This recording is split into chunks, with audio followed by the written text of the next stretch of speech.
Pemirsa Jawa Pos TV dan pencinta seni rupa Indonesia. Sekarang, sesudah lama kita nggak jumpa, sesudah Arjok, kita sekarang ternyata ada di kota Surabaya, kota Arek Surabaya. Ada perhelatan besar, namanya Arsap, atau ada nyebut Arsup. Perhelatan ini adanya, kalau orang Surabaya dulu bilang kantor pos Kebonrojo, kalau nama kerennya sekarang Pos Blok. Di sini, kita akan jalan-jalan keliling melihat karya-karya seniman Indonesia yang tidak kurang dari 150 seniman. Semuanya ada di Surabaya. Dari karya lukis, ada instalasi di belakang saya, ada patung, ada video, ada macam-macam. Berbagai karya seni rupa kontemporer adanya di Arsup di Surabaya, kota tercinta ini. Ayo kita sekarang jalan-jalan keliling melihat acaranya.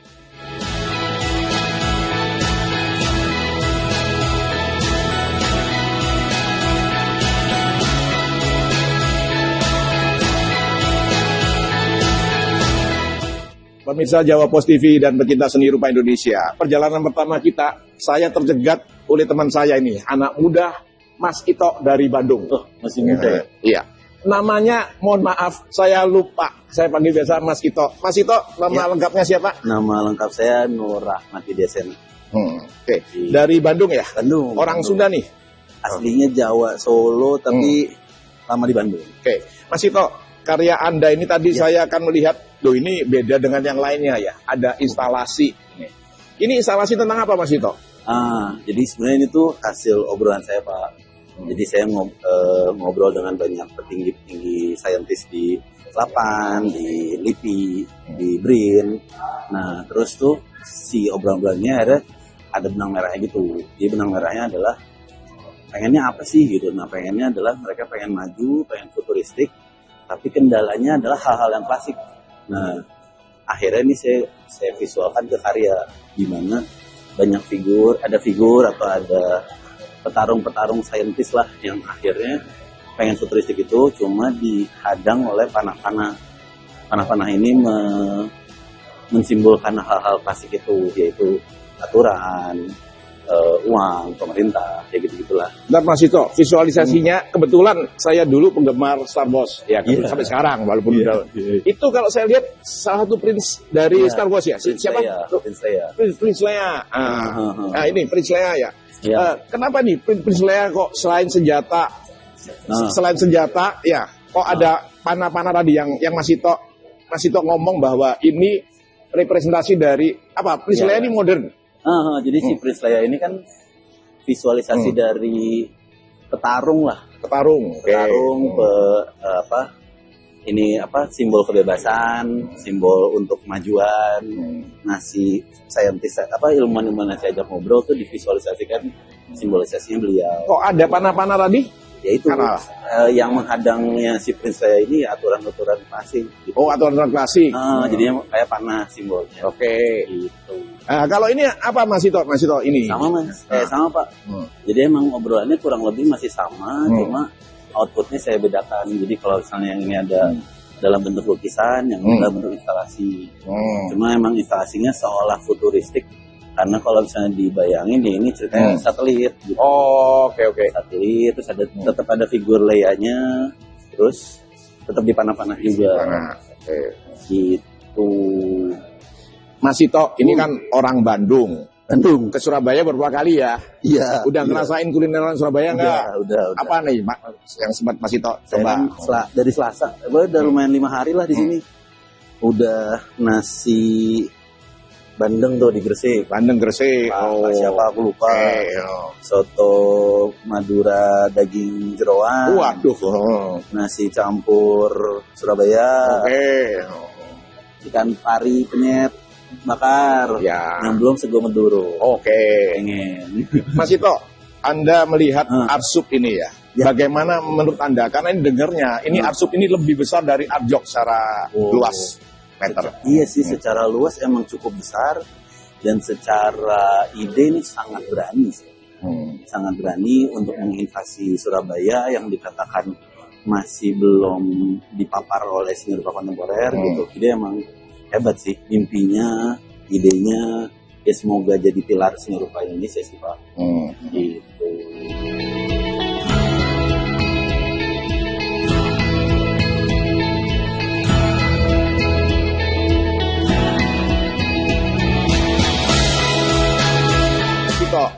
Anda udah ada presentasi karya di Arsup. Harapan Anda sebagai seniman yang tergolong muda ya Mas Ito ya, apa untuk Arsup ini? Harapannya sih semoga menjadi pilar ya. Semoga jadi pilar, semoga terus berlangsung dan akhirnya membakar Surabaya untuk bisa nih berkegiatan kayak gini, ada nih seni yang di skala level ini gitu. Jadi biar gerak sih si ekonomi dan kebudayaan di sini gitu. Gitu aja sih. Ya. Oke. Nuhun Ito, Mas Ito. Ketemu lagi ya. Yes. Pemirsa, ayo kita jalan ke tempat-tempat lainnya.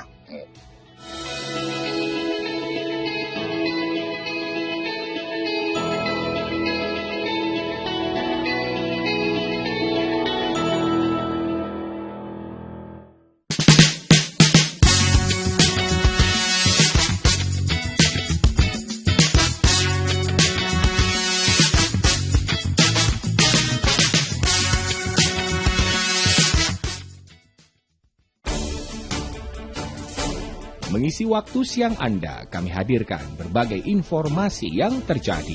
Melaporkan peristiwa langsung dari lokasi. Liga Anak Indonesia resmi digelar di Gelora Soekarno Mojo Agung, Terangkil, Kabupaten Pati, Jawa Tengah, dan melibatkan 92 tim dari seluruh Indonesia. Update siang, setiap hari pukul 11.30 waktu Indonesia Barat di Jawa Pos TV. Hadirkan berita seputar kebijakan, pemerintahan, aktivitas bercorak keindonesiaan. Dikemas secara ringan.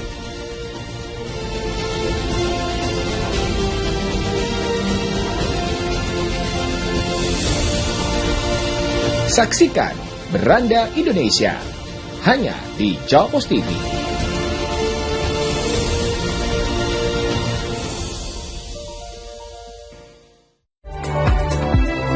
Mengawali aktivitas hari Anda, kami hadirkan bincang seputar dunia kesehatan bersama dengan dokter-dokter ahli di bidangnya. Ispa itu sendiri bisa menyebabkan yang pertama itu tadi ya batuk, pilek ringan. Jadi dengan update sehat pagi, Senin hingga Jumat pukul 6 waktu Indonesia Barat di Jawa Pos TV. Berbagai informasi terkait dunia bisnis dan bidang usaha lainnya kami sajikan dalam program Update Bisnis. Setiap sendi masyarakat tak lepas dari aktivitas ekonomi. Berita seputar ekonomi mikro dan kerjasama bisnis kami hadirkan dalam program Update Bisnis. Update Bisnis pukul 13 waktu Indonesia Barat di Jawa Pos TV.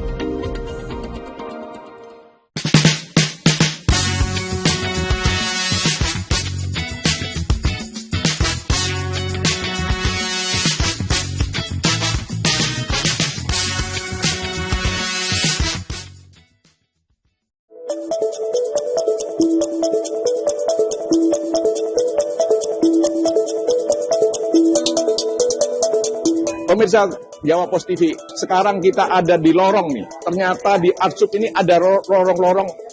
Saya pertama kali tadi melihat, loh kok lorong ini ada sesuatu kayak seni. Ternyata ketemu ini Mas Farhan Siki, teman sama Mas Budi. Dia dua-duanya dari Jogja, ya. Dari Jakarta. Oh Jakarta, Mas Budi dari Jakarta, Mas Farhan dari Jogja. Mas Farhan, Mas Budi, ini kan karya kolaborasi dua orang. Tentang apa ini kok ada lorong, kemudian ada gelap, ada air, ada kerikil ya, ada. Tolong ceritakan Mas Farhan dan Mas Budi. Mas Budi. Ya, jadi sebenarnya ini menceritakan journey atau perjalanan. Jadi perjalanan sama semua manusia ya. Kita juga saya dengan Farhan ya, prosesnya itu melalui satu proses yang tidak gampang, ada kehancuran sampai akhirnya punya kesadaran ilahi terakhir. Makanya ada berkah yang terakhir. Kesadaran ilahinya berbentuk apa nih? Ya hujan. Oh hujan, tetesan air. Kita sadar bahwa kita ternyata ya artinya kita harus bertobat ya. Intinya mengalami hidup yang bermacam-macam. Makanya itu direpresentasikan lewat batu yang terpecah. Bongkahan batu seperti bawah ini ya? Metal yang tersobek. Tapi Jadi kita memberikan message yang kuat bahwa sebenarnya umat manusia itu bukan siapa-siapa. Mari Mas Farhan. Mas Farhan, Anda kan terkenal coret-coret. Ini coret-coretnya siapa ini? Oke. Saya mengambil konsep visual ya. Oke, euforia.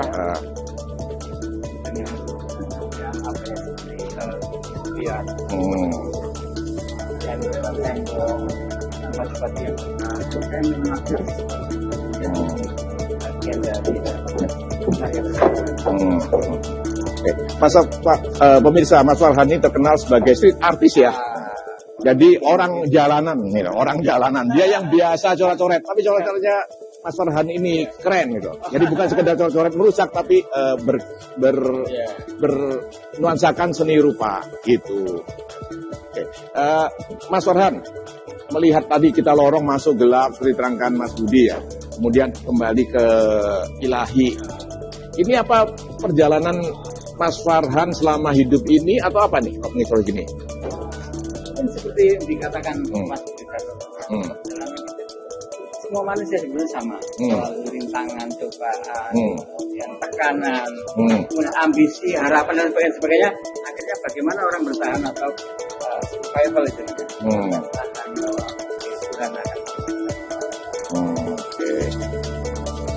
Pemirsa, selain karya kolaborasi dua seniman ini, judulnya apa Mas Budi? Perjalanan, journey. Ini berapa lama nih bikin karya seperti gini Mas Budi? Kalau konsep mungkin 3 bulan lebih ya. Konsepnya. Kemudian eksekusinya sampai jadi kikir-kikir seperti begini? Ya selama 3 bulan itu sebetulnya kita berproses karena kita berbeda kota ya. Saya kirim ke Farhan interpretasikan dulu tulisannya. Terus sebagian di laser cut, ini dipotong ini. Yang mana dipotong? Ini kan huruf-huruf. Ini okay. shin itu artinya api. Bergelora, semangat. Ya. Jadi teman-teman, kita saksikan semua lorong-lorong ini ternyata penuh makna ya. Penuh makna, ada arti-arti yang tersembunyi ya. Ada tersembunyi yang bisa dijelaskan oleh para seniman maupun pengunjung bisa menikmati lorong-lorong ini. Pemirsa, sekarang ternyata karya Mas Farhan itu bukan hanya ini. Dia membuat suatu karya yang cukup besar ya. Sudah ini, ayo kita saksikan karya Mas Farhan berikutnya.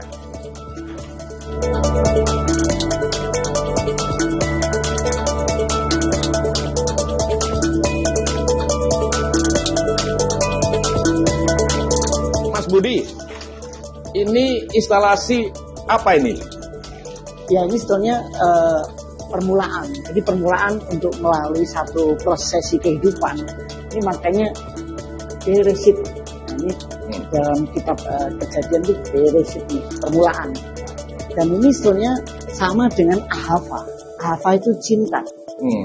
Dan kalau di dalam budaya Ibrani ini punya nilai 13. Jadi antara kejadian penciptaan oleh Tuhan itu sama dengan cintanya Tuhan pada umat manusia. Jadi bukan sekedar coret-coret ya ini ya? Wah ya. Banyak makna ini ya? Siap. Berarti ini tulisan Ibrani? Ya. Ya. Ini kalau ada bongkahan ini apa seperti gini-gini? Ya, bongkahan itu bagian dari pecahan respon ya. Kehidupan kita. Iya. Oke. Keting-keting. Terima kasih Mas Budi. Siap. Terima kasih. Kita akan lanjut untuk melihat ada karyanya dari Mas Farhan di lantai berikutnya. Pemirsa, Jawa Positif. Ya.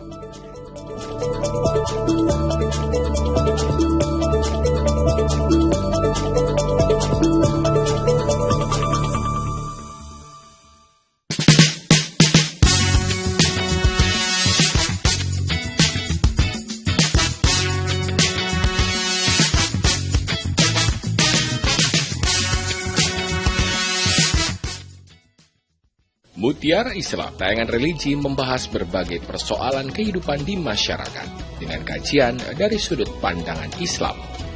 Mendapat jodoh, istri yang begini. Umumnya ya takdirmu nggak bisa diubah, ya wes, ya itu bersama narasumber dan ustadz yang ahli di bidangnya.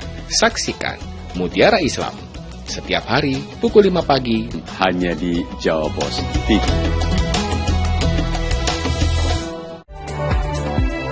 Mengawali aktivitas hari Anda, kami hadirkan bincang seputar dunia kesehatan bersama dengan dokter-dokter ahli di bidangnya. Ispa itu sendiri bisa menyebabkan yang pertama itu tadi ya batuk, keringan. Jadi dengan Update Sehat Pagi, Senin hingga Jumat pukul 6 waktu Indonesia Barat di Jawa Post TV.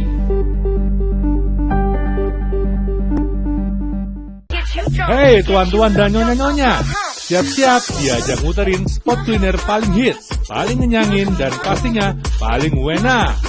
Bareng saya Juno Haha dari Hidden Gems kaki 5, restoran kekinian sampai tempat makan legendaris, semua ada di sini. Jangan sampai FOMO, yuk tonton update Makan Wena setiap hari hanya di Jawa Post TV. Saksikan terus program update Makan Wena. Loloh. Berbagai peristiwa disajikan dalam sebuah berita. Berbagai informasi disajikan sesuai fakta. Spam Jatiluhur 1 akan dipergunakan memasok 4 wilayah. Keempat wilayah tersebut mendapatkan aliran air dengan kapasitas yang berbeda-beda, namun dipastikan kualitas air akan sama. Dikemas dalam program Update Petang setiap hari pukul 18 waktu Indonesia Barat di Jawa Post TV.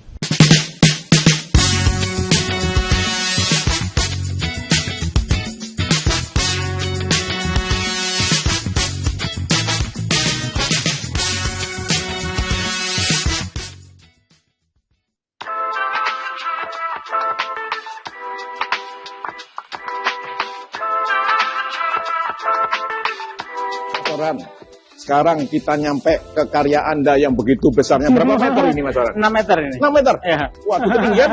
Ketinggian 2,30. 2 meter 30. Judulnya apa ini Mas Waran? Judulnya Developmentalism nomor 3. Development Mentalism. Ya. Apa Mas Waran ini? Ini kan tentang pembangunanisme ya. Jadi gairah manusia modern pasti membangun. Membangun. Nah, tapi kemudian ada yang lupa bahwa esensi dari apa pembangunan itu apa sih gitu loh. Ternyata kita selalu mengejar fisik gitu. Nah, fisik itu kemudian menyebabkan orang seperti mesin gitu, Pak. Oh. Nah, mekanik ya, dia bekerja, bangun tidur, kerja. Jadi gitu. Kalau bahasa kerennya 8 to 5 ya. Bangun kerja jam 8, mulai jam 5 gitu ya, kayak gitu. Rutinitas. Nah, itu yang kadang bahwa pembangunanisme itu selalu membawa konsekuensi. Dia membangun fisik kemudian ada distorsi mental, tiba-tiba kebutuhan human dia nggak terpenuhi. Kebutuhan untuk rileks, berpikir, bermain-main nggak ada. Selalu memikirkan pekerjaan. Kalau anak muda sekarang bilang healing ya. Nah, cari healing, oke. Gitu loh. Mas Farhan, ya. Anda dulu saya kenal. Ini kan dia street artist ya. Jadi suka coret-coret. Kemudian biasanya coret-coret kan stensil ya Mas Farhan ya. Ini, ada kertasnya. Pakai stensil. Kemudian disemprot ya. Iya. Kalau ini disemprot atau teknik baru lagi Mas Farhan? Kadang gini ya, seniman itu kan pasti mempunyai rasa ketidakpuasan dengan apa yang sudah dikerjakan. Ya, dia biasanya eksplor ya, bagaimana menghasilkan sesuatu yang baru. Nah, itu berarti harus eksperimen, coba-coba. Jadi setelah saya nggak puas dengan hasil pakai spray paint, ya, saya mencoba pakai cat besi. Nah, cat besi atau enamel itu selalu sifatnya liquid. Jadi dia mengalir, kalau ditaruh di suatu bidang itu dia menyebar. Oh, jadi netes gitu? Netes gitu. Saya pikir itu menjadi seperti kehidupan juga, bahwa tidak ada kehidupan yang stagnan ya. Dia jadi mengalir terus, berubah, berkembang gitu. Nah, di sini aku menemukan gitu, bahwa kita tidak perlu membuat sesuatu yang persis apa yang kita mau, tapi ternyata hasil di luar dugaan itu juga seperti suara alam juga. Oh, bagus juga ya, atau cukup representatif juga sebagai bahasa visual gitu Pak ya. Ini kok banyak angka-angka, ada maknanya nggak? Itu representasi dari grafik aja ya, bahwa orang selalu diindikasikan dengan sebuah perkembangan itu, oh grafiknya naik, jadi kayak apa istilahnya, statistik lah gitu loh, bahwa padahal kan nggak begitu juga gitu. Ada tolak ukur human itu yang aku pikir gitu. Ini kan saya pikir gemuruh gitu Pak, gemuruh penuh sesak, tapi kemudian seperti mengingatkan kehidupan kita juga hari ini gitu. Mengingatkan terutama bahwa di Surabaya juga sama. Nggak boleh stagnan ya. Hidup itu mengalir gitu masalahnya. Mengalir ya. Dan berubah. Berubah terus. Jadi kalau bahasa kerennya sekarang sustainability. Jadi ada keberlangsungan. Mas Farhan, Anda kan orang Jogja. Tak lihat Anda kopios keringetan. Piye dengan suasana cuaca di Surabaya? Kalau cuaca, saya pikir Jogja Surabaya sama, panas, terutama hari-hari ini. Dan itu menjadi indikator juga bahwa dunia juga berubah. Makanya kadang kita berpikir penyebabnya apa ya kayak gitu. Kemudian orang berpikir, oh krisis iklim apalah. Mungkin juga kita mengalami semacam titik kulminasi bahwa kita harus berubah juga dalam pola hidup kita gitu. Berarti Next Karya akan menyiasati iklim panasnya Surabaya gitu masalahnya. Oke, iklim panas bumi kita lah. Oke. Nanti pemirsa kita akan saksikan karya-karya berikutnya dari Mas Farhan, seniman jalanan ini. Terima kasih Mas Farhan. Sampai jumpa lagi. Pemirsa, ayo kita tetap lanjut ke tempat-tempat berikutnya.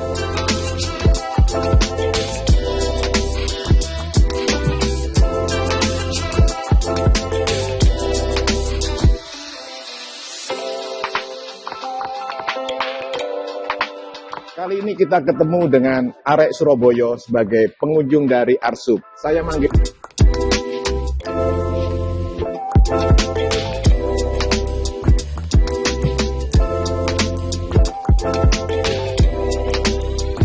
Ini karya Eko Nugroho. Ini embroidery Mbak Krisna. Jadi embroidery itu pakai apa? Bordir. Ya. Ini dia udah pernah pameran di Museum Friend loh. Ya, sebelum pandemi udah lama sekali ini ya, pameran di Museum Friend. Ada kerjasama dengan pihak museum di Prancis. Iya kayaknya ini. Oke, ini karya, banyak karya-karya lainnya pemirsa. Di ini, misalnya di belakang ini penuh instalasi yang melambangkan manusia.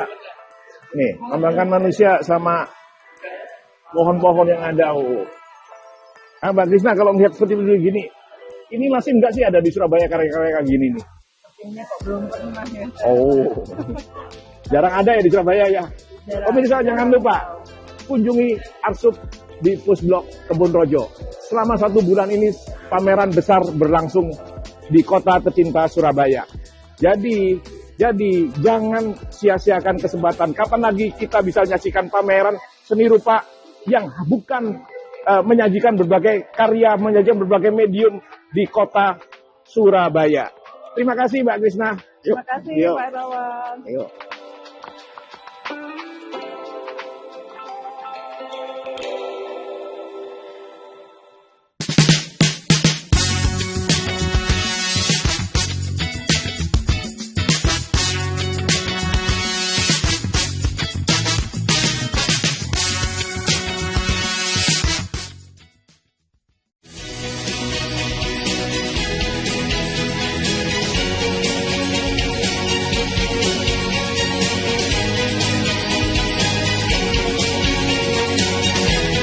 Sifa, herbal berkhasiat tinggi yang sudah terbukti dan tidak diragukan lagi manfaatnya. Tunggu apa lagi? Segera sembuhkan penyakit yang Anda derita dengan minum Pro Sifa.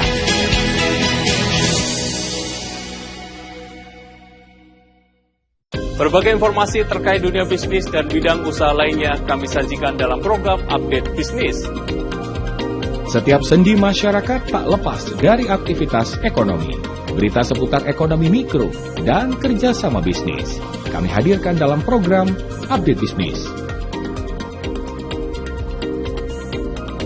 Update Bisnis, pukul 13 waktu Indonesia Barat, di Jawa Pos TV.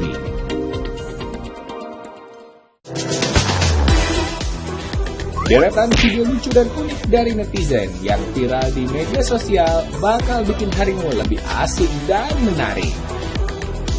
Lagi asik-asiknya main dorong-dorongan sama Besti yang naikin kursi roda, nggak taunya beneran kena batunya nggak tuh? BJPK, viral jempol, viral kocak. Hanya di Jawa Pos TV. Ya. So now we're face to face.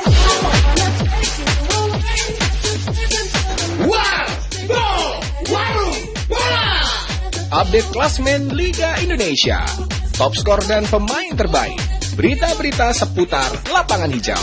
Kami sajikan dengan gaya khas untuk Anda. Warbo, setiap Kamis sampai Sabtu, hanya di Jawa Pos TV.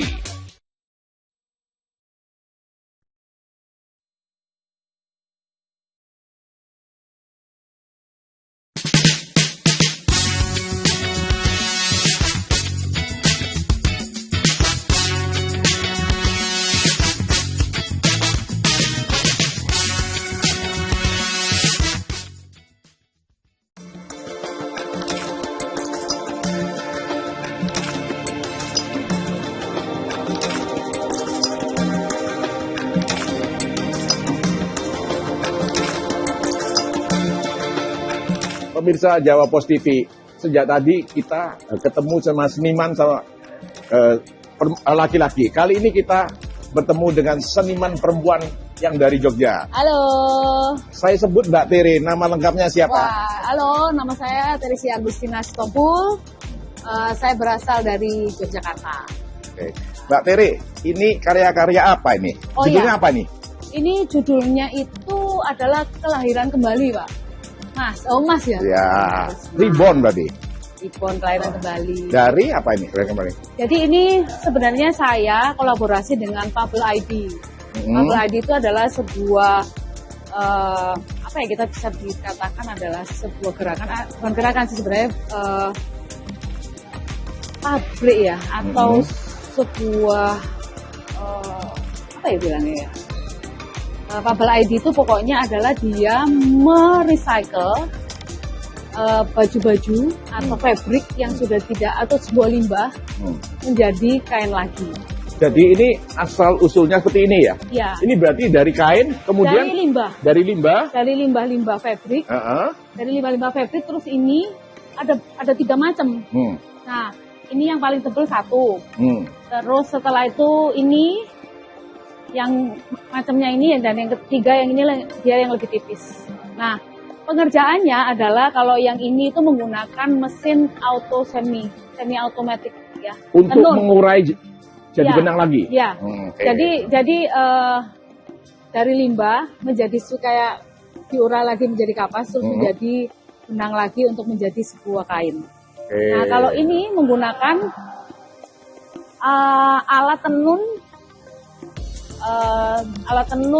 ini apa namanya, yang nggak otomatis gitu loh. Yang manual begini nih. Manual, iya. Jadi gitu. Jadi sebenarnya ini benang-benang ini adalah yang digunakan untuk menjadi sebuah kain ini. Jadi sebenarnya ini adalah sebuah dari limbah terus menjadi kain lagi. Nah, mereka di Bubble ID itu mereka punya ini apa namanya, sebuah konsep itu made again gitu. Jadi limbah terus di-recycle lagi terus menjadi kain lagi yang bisa digunakan lagi.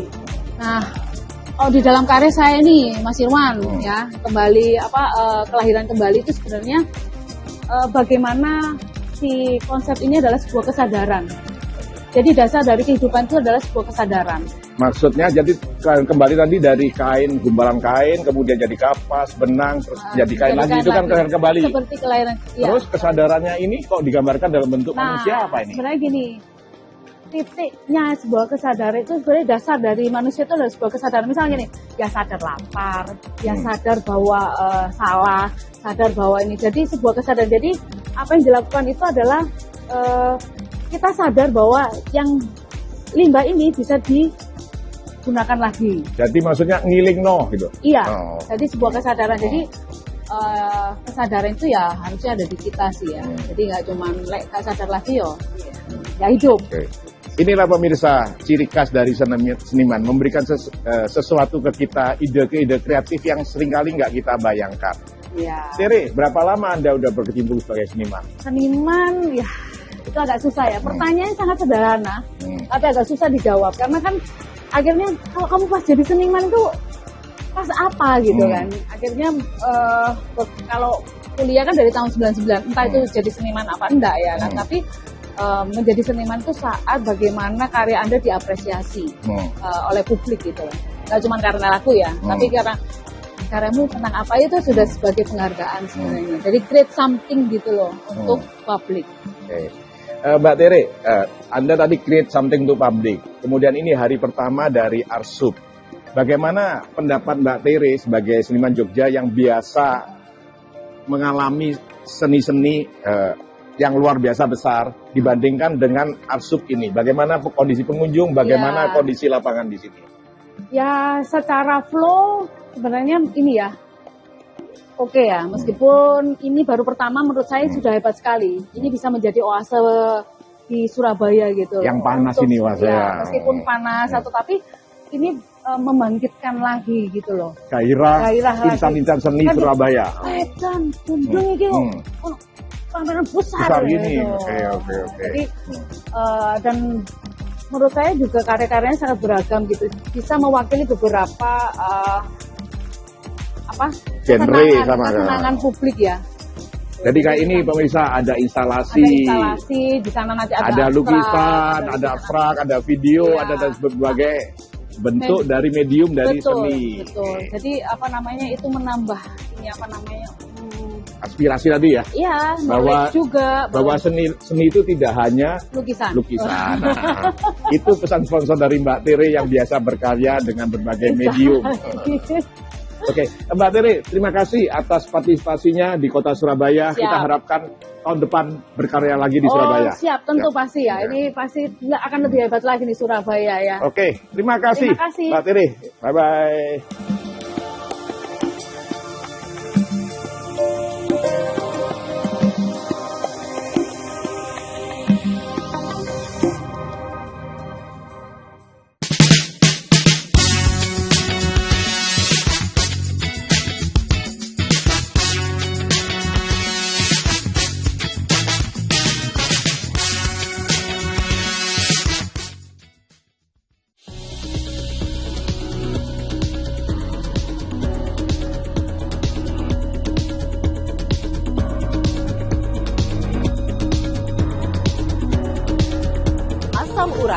Rematik, masalah pada persendian, masalah pada tulang, masalah pada lutut, syaraf kejepit, serta sakit pinggang dan sakit punggung.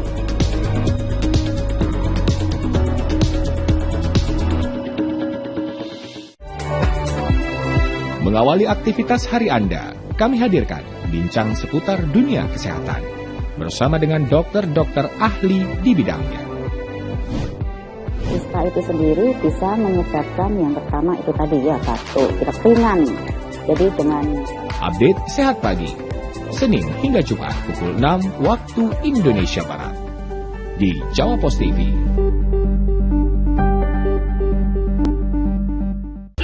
Hei tuan-tuan dan nyonya-nyonya, siap-siap diajak muterin spot kuliner paling hits, paling ngenyangin dan pastinya paling wena.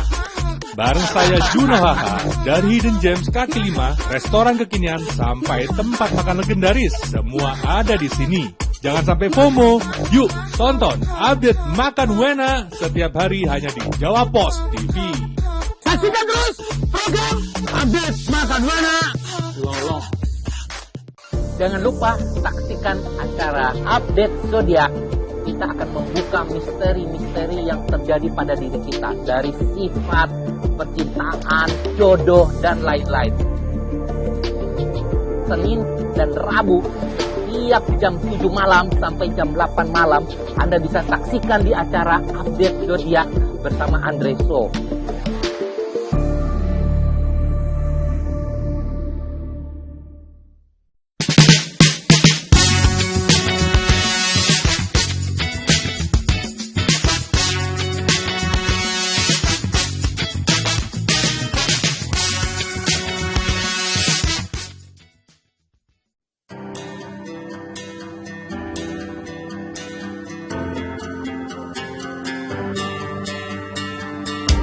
Pemirsa Jawa Post TV, kali ini kita jumpa lagi masih di acara yang sama Arsub dengan hari yang berbeda.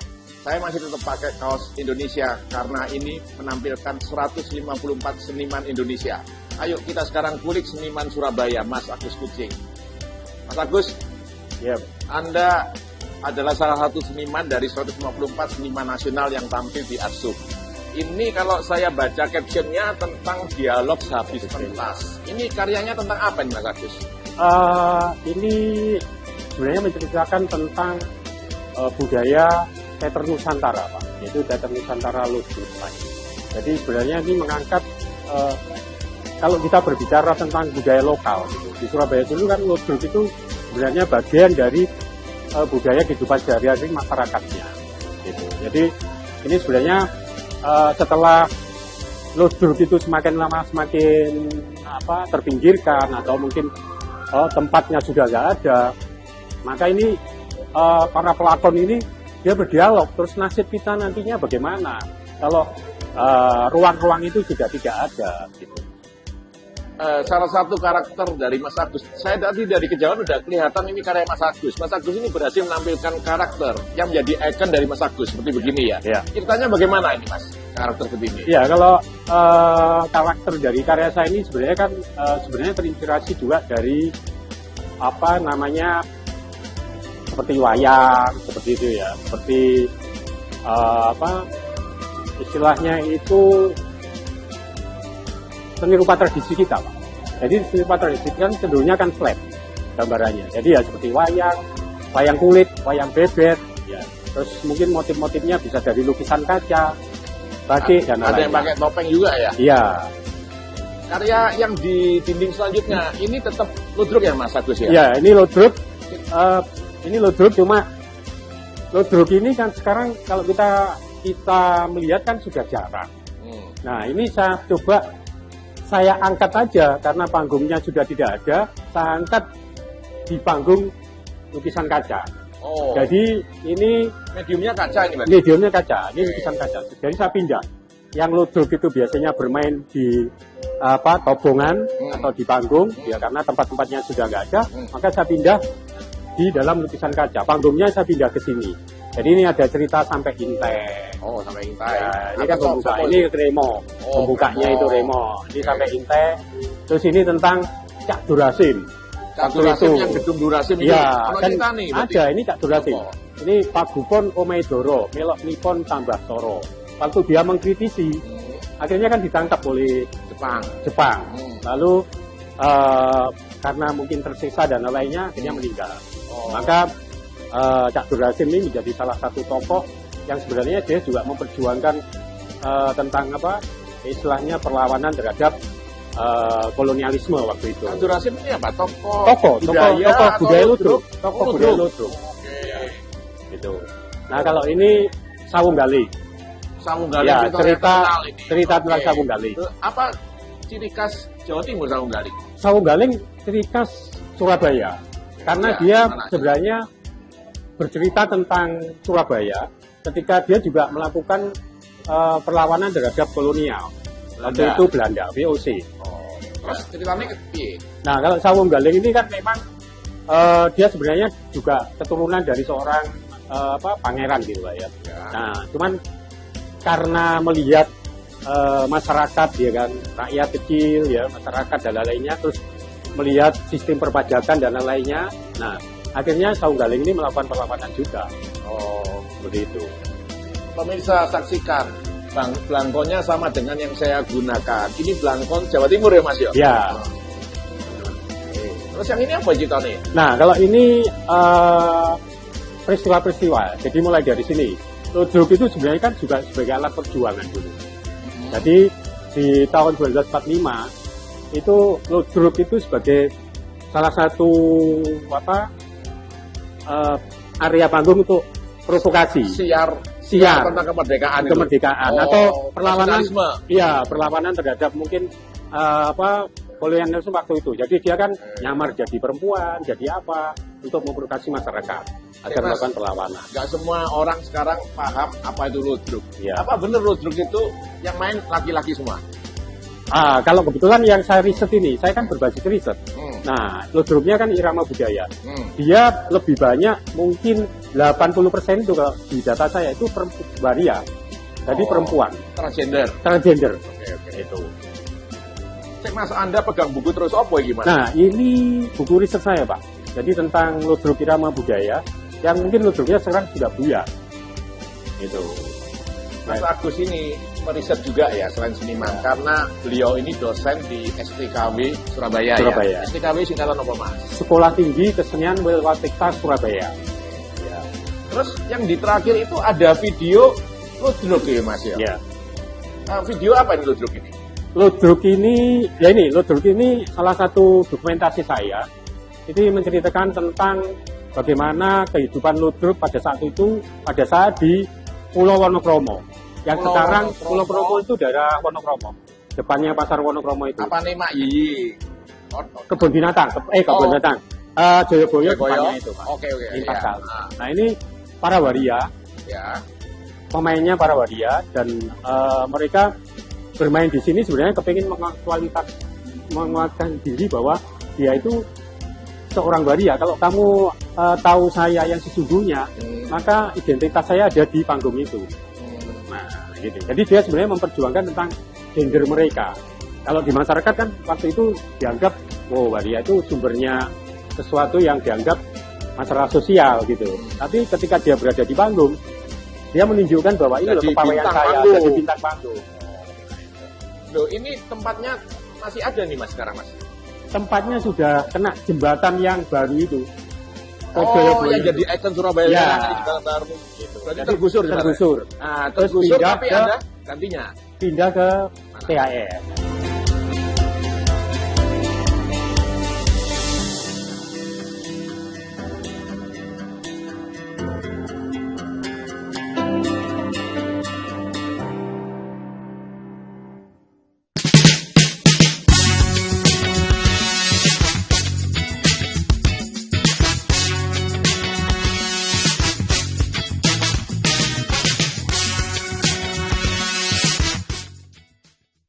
Mutiara Islam, tayangan religi membahas berbagai persoalan kehidupan di masyarakat dengan kajian dari sudut pandangan Islam. Mendapat jodoh, istri yang begini. Umumnya ya takdirmu nggak bisa diubah, ya wes, ya itu bersama narasumber dan ustadz yang ahli di bidangnya. Saksikan Mutiara Islam setiap hari pukul 5 pagi hanya di Jawa Pos TV. Hadirkan berita seputar kebijakan, pemerintahan, aktivitas bercorak keindonesiaan. Dikemas secara ringan.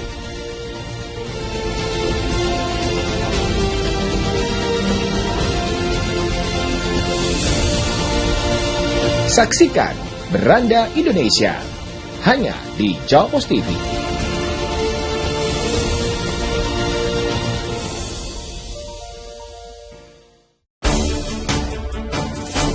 Mengisi waktu siang Anda, kami hadirkan berbagai informasi yang terjadi, melaporkan peristiwa langsung dari lokasi. Liga Anak Indonesia resmi digelar di Gelora Soekarno Mojo Agung, Terangkil, Kabupaten Pati, Jawa Tengah, dan melibatkan 92 tim dari seluruh Indonesia.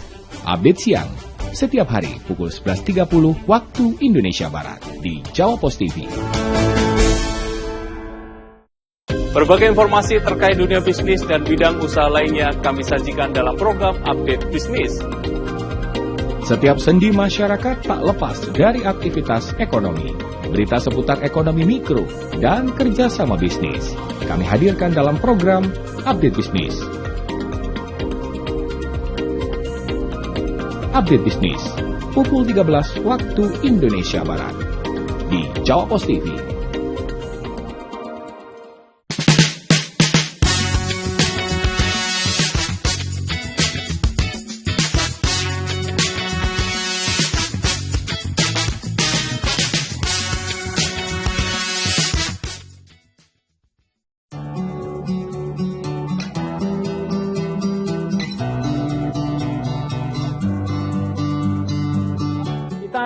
Mau cari pemainnya juga nggak ada semua. Jadi lodruknya bias. Berarti Surabaya ini kekurangan tempat untuk lodruk. Ruang-ruang yang itu, karena kan mereka kalau di lodruk itu ada istilah tobongan. Jadi nobong. Nobong itu dia main di suatu tempat gitu, yang lapangan atau apa. Nah, dalam beberapa bulan atau mungkin bisa tahunan. Nah, mereka main di situ. Nanti kalau sudah nanti pindah lagi. Ya. Kayak sirkus ya. Betul. Jadi ini nobongan. Nah, karena tempat-tempatnya sudah nggak ada, ya kan yang terakhir di THR, terus ya sudah, tempatnya nggak ada mau lagi, nggak bisa main mereka. Berarti teman-teman milenial agak sulit dong kalau lihat ludruk ini, Mas. Iya, ada beberapa ludruk. Cuman kan tempatnya sudah nggak ada. Kalau dulu ada tempatnya kan enak. Oh, mau lihat apa ludruk? Oh, di sana lo ada di THR. Karena itu sama Mas Agus diwujudkan dalam bentuk karya ini. Iya, saya pindah di dalam karya visual. Itu. Mas Agus, tadi ini Mas Agus ngasih saya buku risetnya Mas Agus. Ya. Mas Agus terkenal sebagai seniman senior Surabaya. Tolong ceritakan, yang saya dulu pernah tahu Mas Agus ini cukup lama di bacanya Roang ya, di Prancis ya. Iya, di Roang. Gitu. Apa itu yang dikerjakan di Prancis, Mas Agus? Ya, kalau waktu itu saya kan dapat residensi beasiswa penuh selama 3 tahun berturut-turut. Jadi tahun 2010, tahun 2011, 2014. Nah, yang saya kerjakan itu sebenarnya adalah membuka ruang Asia waktu itu. Jadi benda-benda mereka yang ada di sana Asia, termasuk Indonesia, itu mau dipublikasikan kepada masyarakat. Jadi ketika mau mempublikasikan itu, mereka mengambil seniman-seniman kontemporer Asia itu untuk mengerjakan itu. Nah, salah satu kebetulan yang masuk kompetisi saya. Jadi bantu di sana, lalu di sana tahun 2010 melakukan naskah riset, terus 2011 mendiskusikan hasil riset, visual dan risetnya, lalu 2014 baru dikerjakan. Gitu. Berarti ikon-ikon ini muncul di Museum Roang. Ikon-ikon ini salah satunya muncul di Museum Roang dan kuratornya sana menyebut katanya karyanya Mas Agus ini adalah karya yang naif kontemporer. Naif ya? Ya, naif kontemporer. Jadi pemirsa, kalau Anda ke Prancis, ke kota Roang, bisa saksikan karya seniman Surabaya. Di Museum de Roang. Di Museum de Roang. De Roang. Mas Agus, selain sebagai seniman, saya dengar Anda juga berpameran di luar negeri ya? Ya. Kalau nggak salah, tolong saya dikoreksi. Ya. Pameran di Korea atau di mana itu? Pernah di Korea, pernah di Taiwan, pernah di Singapura, terus Malaysia, ya, terus di Australia. Australia cuma video aja, jadi kayak video art gitu. Mas Agus, sebagai seniman yang sering berpameran di luar negeri ya, bagaimana pendapat masyarakat Surabaya tentang karya-karya Mas Agus dibandingkan di luar negeri? Ya, kalau masyarakat di Surabaya ya menganggap karya-karya ini seperti karya-karya yang memang terinspirasi dari tradisi gitu ya. Jadi mereka tidak melihat bahwa ini juga kontemporer. Tapi kalau masyarakat di luar negeri menganggap karya ini sebagai satu bentuk kayak etnografi atau arkeologi gitu loh. Jadi kalau di sana kan ada yang namanya istilahnya antropologi untuk seni kontemporer gitu. Etnografi untuk seni kontemporer. Jadi mereka itu bisa menggolongkan bahwa karya-karya seperti ini sebenarnya ini adalah memang berbasis pada sebuah tradisi gitu. Tradisi lokal. Selain itu, Mas Agus Kucing ini populer disebut kucing ya. Nah, tolong ceritakan nih untuk pemirsa, kenapa kok disebut kucing, Mas? Apa ceritanya nih? Kalau itu sebutan sih, Pak. Jadi ketika waktu kuliah gitu, saya biasanya kerjanya malam. Karena kalau pagi itu kadang-kadang kan ngajar ngasih les-lesan atau ngajar separuh waktu itu. Nah, bisa bekerjanya di studio STKW itu di waktu itu di Genteng Kali tahun 87 itu malam. Jadi malam itu saya ribet sendiri, bikin kerjakan tugas apa. Nah, sampai teman-teman bilang, kamu kayak kucing aja ini. Nah, terus itu dipanggil lagi kucing. Jadi karena saya bekerjanya malam, sampai hari ini ya kerjanya biasanya malam. Untung nggak dipanggil Agus Lama Iya. ya. Oke, Mas, Anda sebagai dosen STKB sudah berapa lama? Saya hampir 25 tahun. 25 tahun. Selain STKB, ngajar di tempat lain? Dulu pernah di dosen luar biasa di Universitas Ciputra. Oh, Universitas Ciputra juga. Bagaimana pendapat Mas Agus tentang Akademi Seni Rupa di Indonesia, di Surabaya? Karena yang saya tahu kan seni rupa di Surabaya ini belum lama ya, berwujud akademi. Padahal di kota Jogja, Bali, Bandung, Jakarta udah lama.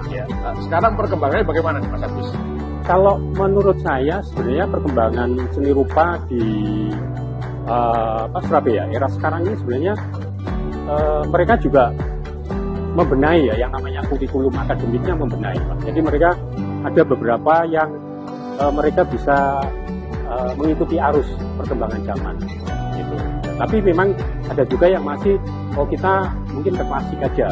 Tapi juga ada yang istilahnya, kita kan juga multimedia art dan pengaruh seni kontemporer dan lain-lain. Jadi menurut saya di perguruan tinggi kita, terutama yang ada seninya, mereka juga ada pembenahan khususnya di kurikulum. Jadi nggak kalah sama Jogja, Bandung. Ya, menurut saya secara kurikulum harus sama sih. Mas Agus, harapan Anda dengan seniman-seniman muda Surabaya, dengan seniman-seniman Surabaya, dengan kolektor Surabaya, dengan akademisi Surabaya, bagaimana harapan Anda? Kalau harapan saya sebenarnya dengan teman-teman muda itu adalah dia harus konsistensi terus, mengerjakan apa yang sudah dia dapatkan, baik itu secara akademik atau tidak. Tetapi jangan lupa, menurut saya membaca itu perlu. Karena dengan membaca, jadi ada wacana yang mau disampaikan pada masyarakat seni. Jadi bukan hanya secara teknik, tapi menurut saya membaca juga perlu.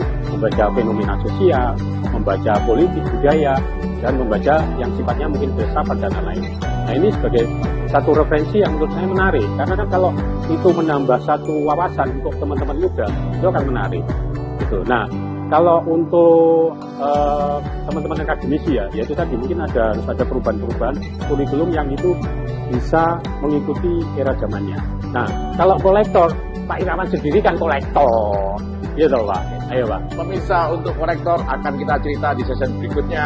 Sekarang kita ucapkan terima kasih ke Mas Agus Kucing ya, seniman Surabaya yang top, yang ada di luar negeri, tapi untuk di Surabaya masih kurang diapresiasi gitu ya Mas ya? Ya. Lebih banyak diapresiasi di luar negeri. Oke, selamat Mas Agus Kucing. Terima kasih.